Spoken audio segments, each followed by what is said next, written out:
Hai,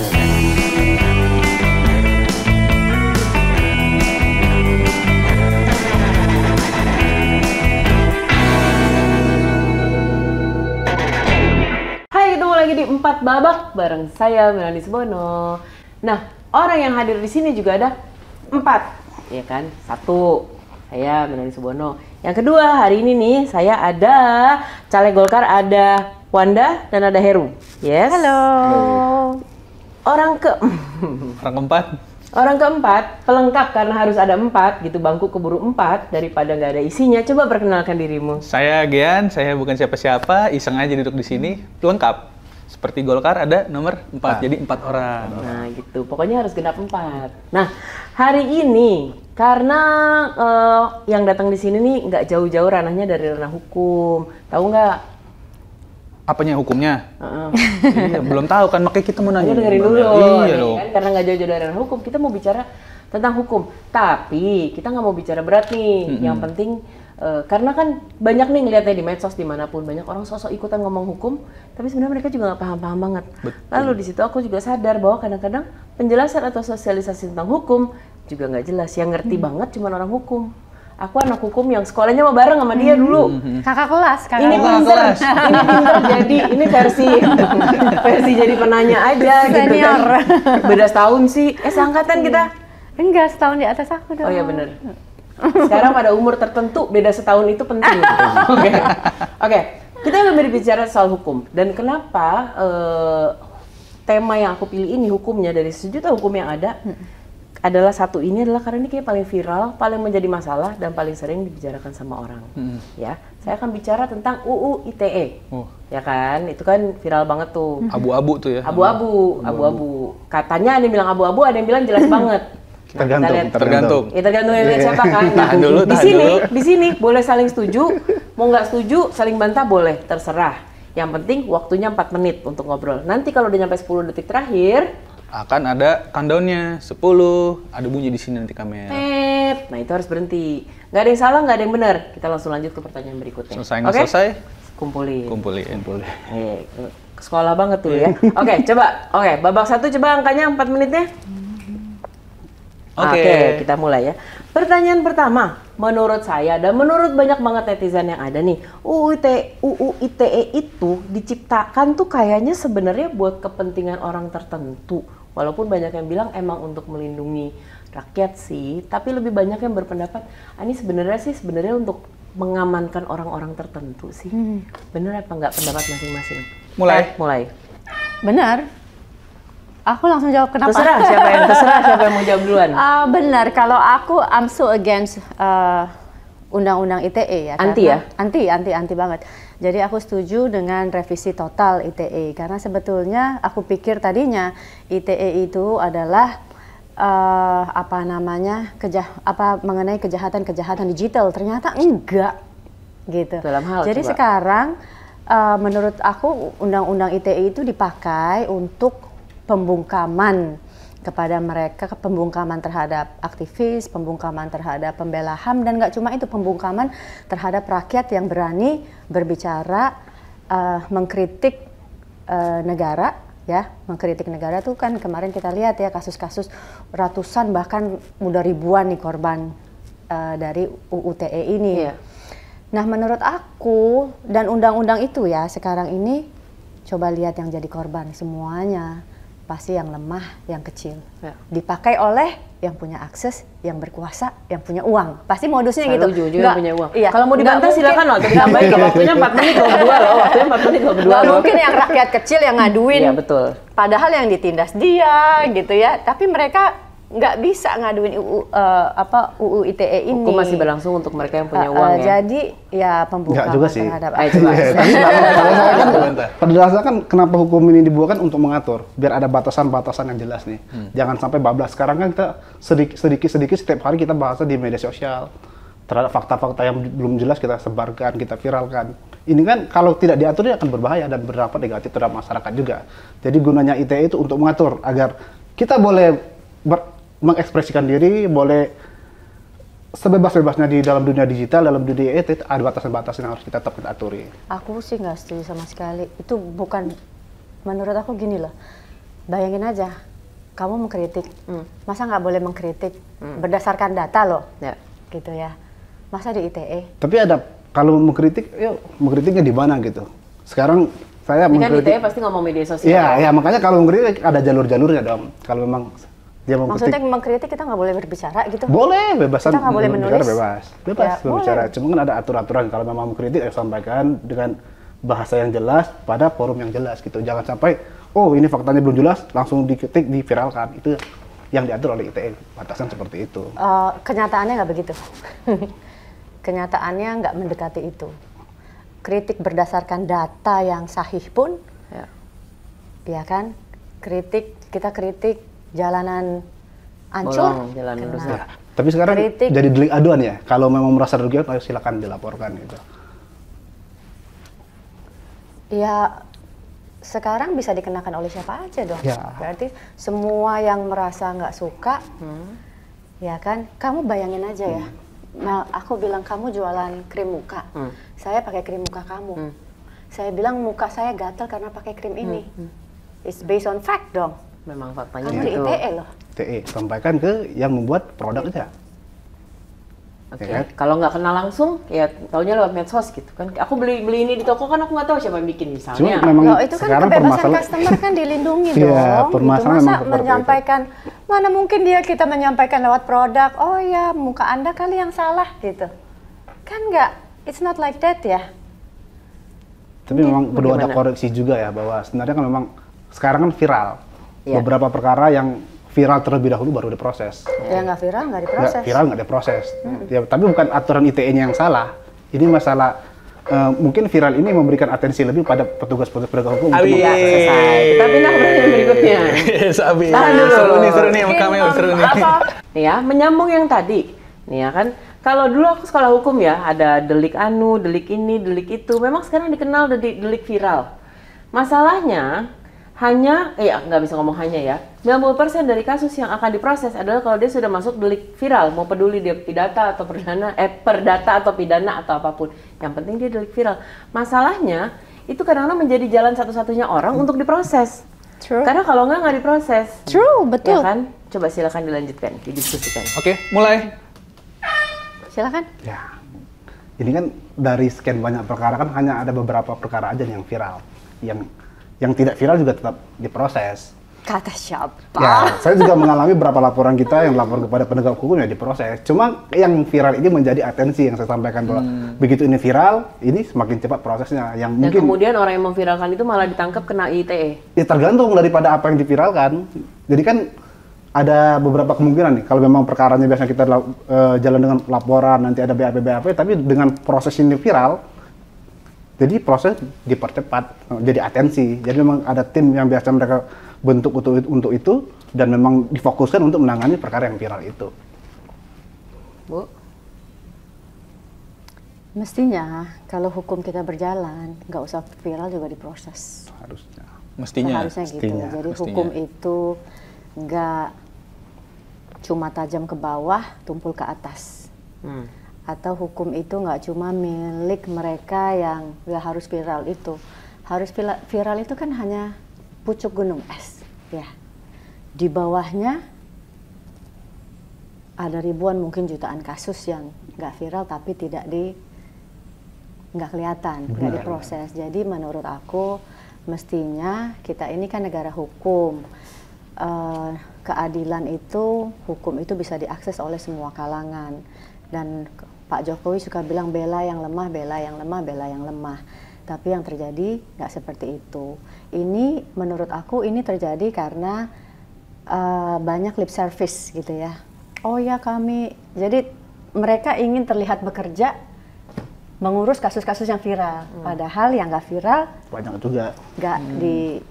nggak di follow up tuh pengaduan-pengaduan masyarakat kecil itu banyak yang nggak di follow up sama sekali gitu kalau mereka nggak punya aku kan sering advokasi ya apalagi kalau nggak didampingi mereka nggak punya akses nggak punya pengetahuan mereka nggak punya akses terhadap bantuan hukum itu nggak diproses kasihan gitu.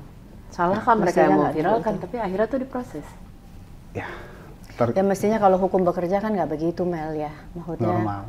semuanya, setiap laporan itu harus ditindaklanjuti walaupun cuma kehilangan sendal jepit contohnya gitu. Dan aku sedih banget pernah nyaksiin suatu kakek-kakek gitu ya di sebuah Seorang polsek. Bu, bukan suatu. Oh ya, Seorang kakek gitu, yang kehilangan kakek. handphone. Mungkin kalau buat kita it's nothing, mungkin ya kalau buat kakek-kakek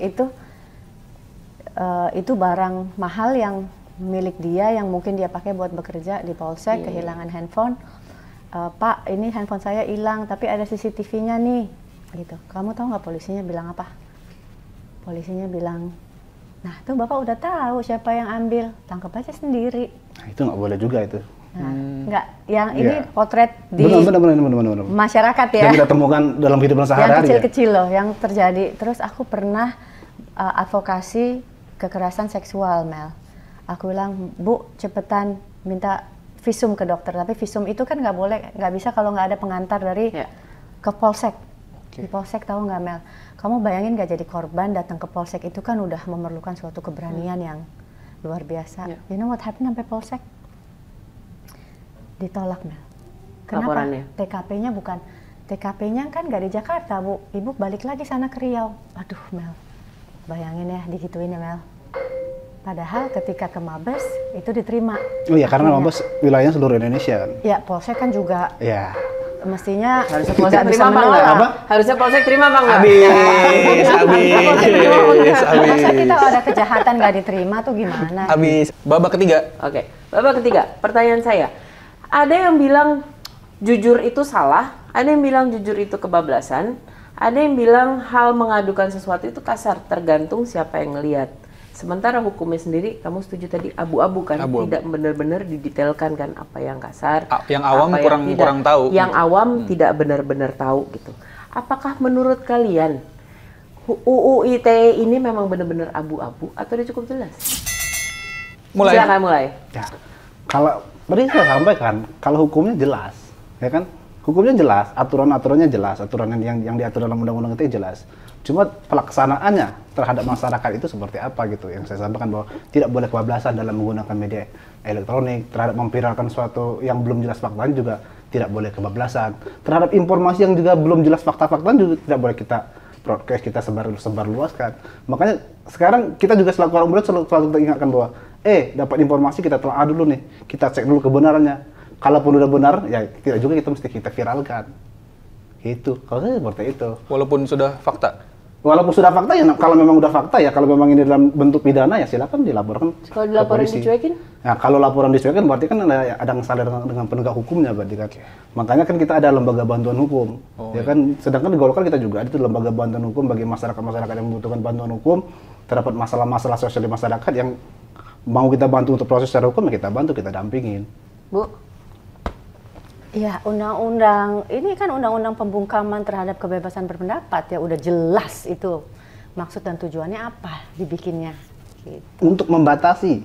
Nggak ada untuk membatasi. Iya, membatasi. Saya korban ITE berkali-kali aturan-aturan. saya mengemukakan sesuatu yang kebenaran dan diproses. Ya, diproses. Iya. Bagus dong kalau diproses, berarti udah faktanya udah benar diproses. Cuma yang jadi masalah sekarang, saya yang dituduh padahal yang saya bicarakan benar. Based on fact. Itu. Jadi bukan seperti yang Anda bilang tadi, apa namanya? Oh, berita yang kebenaran nggak boleh diviralkan, sesuatu yang benar. Kok nggak boleh kita bicara sesuatu yang benar, kan aneh ya? boleh. Kita nggak boleh bicara sesuatu yang nyata, kan aneh ya? Kita nggak boleh mempertahankan hak kita.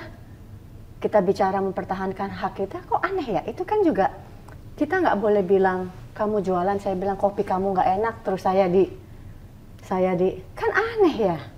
Nah, di negara maju, ya, di negara yang demokrasinya maju, semakin banyak pembungkaman, demokrasi kita semakin turun. Itu juga ada hubungannya sama indeks korupsi. Korupsi makin banyak yang ngomong, ya kan, makin banyak yang berani, korupsinya makin sedikit. Tapi kalau semua yang berani dibungkam, korupsinya makin tinggi. Itu ada hubungannya demokrasi dan korupsi. Nah, kemudian di dalam demokrasi ini juga semakin negara yang demokrasinya bagus, kamu tahu nggak, itu setiap hak warga negara itu diberikan hak impunitas ketika mengkritik pejabatnya. Impunitas loh, Mel. Ya. Ketika kamu mengkritik pejabat, yang demokrasinya makin baik. Gitu. Berarti menurut aku dengan adanya UU ITE ini, ya kembali lagi kita 25 tahun lalu. Ketika kita udah nggak bisa bicara benar lagi, ketika kita takut mengkritik pejabat lagi, kembali lagi reformasi mati. Gitu. Gimana? Apakah kita kembali 25 tahun yang lalu? Kita mundur 25 tahun kan? Enggak mundur. Tidak mengalami kemunduran, ini kemajuan. Cuma ya seperti itu. Aturan dibuat untuk membatasi. Kalau tidak ada undang-undang itu ya maka semakin bablas lagi. Apa yang bilang semakin bablas tuh aku nggak paham. Semakin bablas bahwa ini kan ada hak individu juga yang diatur di Undang-Undang ITE. Tidak semuanya terkait dengan pejabat pemerintah. Ini kan ada hak individu. Oh banyak, benar hak individu. Ya, yang dilindungi kan, kalau yang kita sekarang bicara bahwa yang dilindungi adalah hak-hak individu. Tapi ketika kita berbicara tentang hak-hak daripada hak individu pemerintah, itu udah ada di KUHP, cukup. Ini ada aturan. Ini kan pasal karet. Oke, pertanyaan keempat. Coba. Babak keempat. Babak keempat. Waktunya? Waktunya? wah, rusak. Coba ada waktunya. Oke. Waktunya udah nggak mau katanya. Males. Takut juga waktunya. Oke.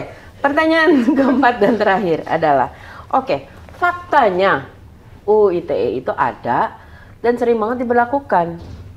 Kalau dalam kondisi sekarang, dalam kondisi kewenangan kalian, menurut kalian banyakkan plusnya atau banyakkan minusnya dan apa? Dan kalau misalnya perlu belum? Iya kan gini aja Kak. Oh iya benar.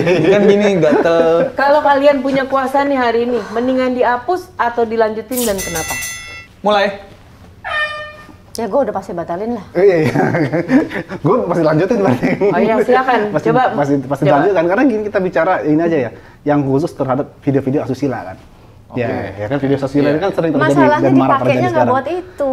Ya ini kan terkadang lah tadi kita Gitu bicara loh, tentang kalau kejahatan digitalnya terhadap gue pemerintah. Lo Kan? melakukan penipuan digital, lo melakukan kejahatan digital, tapi kalau lo sampai mengeluarkan pendapat yang benar dan baik, mengkritik, mempertahankan hak, dituntut.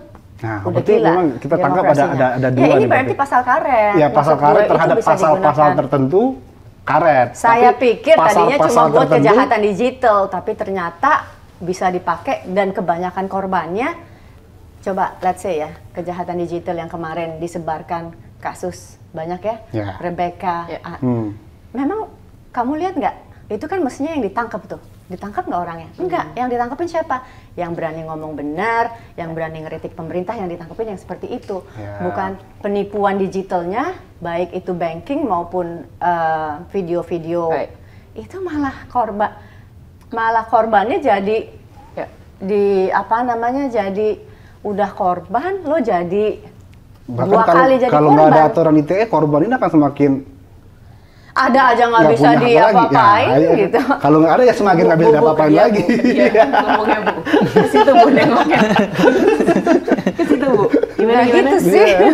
Ya kalau mungkin dari Mbak Wanda tadi mungkin untuk terhadap viral terkait kritik-kritik terhadap pemerintah yang dia sampaikan. Tapi kan ada juga aturan-aturan daripada undang-undang ITE ini kan yang melindungi daripada hak individu, hak rakyat yang lain gitu kan. Tergantung dari hak orang-orang besar yang punya uang, yang punya akses, yang mampu bayar lawyer untuk menzalimi rakyat kecil yang lemah, yang ingin mempertahankan haknya, mempertahankan tanahnya dari intimidasi mereka yang kuat.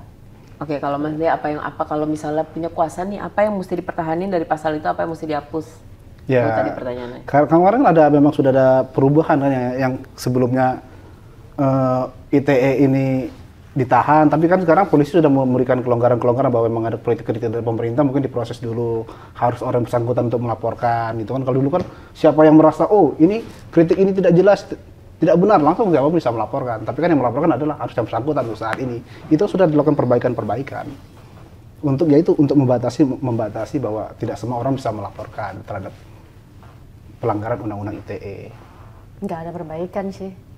Ini menjerat banyak. Aku soalnya aku di grup korban ITE sih, gitu ya, ratusan orang yang dari ya hampir semua mereka yang berani berbicara kebenaran ya mengenai kasus-kasus misalnya yang kemarin aja anak SMP itu mempertahankan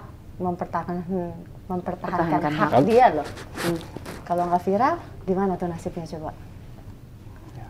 Selesai. Jadi, menurut Mbak Wanda, jadi ada baiknya nggak nih? Apa buruk semua UU ITE ini? Nggak ada baiknya. Ini pasal karet yang semua orang bisa pakai kalau kamu. Ini pasal karet ini di negara demokrasi udah nggak ada, Mel. Lo ketika melakukan mau menuntut orang, pasalnya jelas bukan pasal karet. Gue nggak suka sama lo, gue lihat aja postingan lo, oh ada yang gue nggak suka, gue bisa laporin lo gitu. Ya, masuk unsur laporin. Tapi menurut Bapak itu ada jangan baiknya sampai ya? ITE ini bagus dalam, kalau saya itu ITE bagus, tapi jangan sampai juga ITE ini membungkam orang untuk bersuara. Kalau memang ada suara kebenaran, Ya, Oke, habis. Ya, Seru banget Kamil, seru banget nih. Seru banget Bukan buat jangan UU ITE. sampai, udah sampai di situ. Maaf Mbak, karena saya ini humas Polri hari ini. Ya, dibayar Seru berapa Kamil, sih? seru Kamil. Udah dengar dong Bukan tadi jangan kan? sampai ya, udah emang begitu. Ini sama yang terjadi mungkin di masyarakat ya, Iya, medsos betul. gitu. Coba kamu, kesimpulannya dari kamu hari ini. UU ITE ini kan ya dibilang abu-abu kalau menurut awam, apalagi saya yang kurang melek hukum, jadi suka apa ya, pasal karet juga mungkin iya karena memang tidak tahu isi pasal-pasal seperti apa gitu. Kalau kita bagi awam, bagi yang memang tahu pakar hukum itu sebenarnya bagus asal digunakannya dengan tepat. Ya. Gitu. Nah, yang namanya hidup ya Kamil, ada pro kontranya pasti. Begitu Kamil, lanjutin. Udah bagus loh. Tumben kesimpulan dia kali ini bagus gitu. Ya namanya pasal atau undang-undang pasti ada kekurangannya. yang setuju. Iya, betul. Iya. Undang-undang bukan kekurangan, Bu, itu udah, undang-undang feodal. Undang-undang feodal. Tapi yang pasti kita tidak mengarahkan. Kamu dengerin aja, setuju sama yang mana, terserah. Yang pasti gadget yang kamu punya, kuota yang kamu punya, paket yang kamu punya bisa dipakai untuk mempelajari sesuatu. Belajar dari sini, belajar juga dari apa yang bisa kamu cari tahu dan kamu baca. Kita ketemu di 4 babak berikutnya.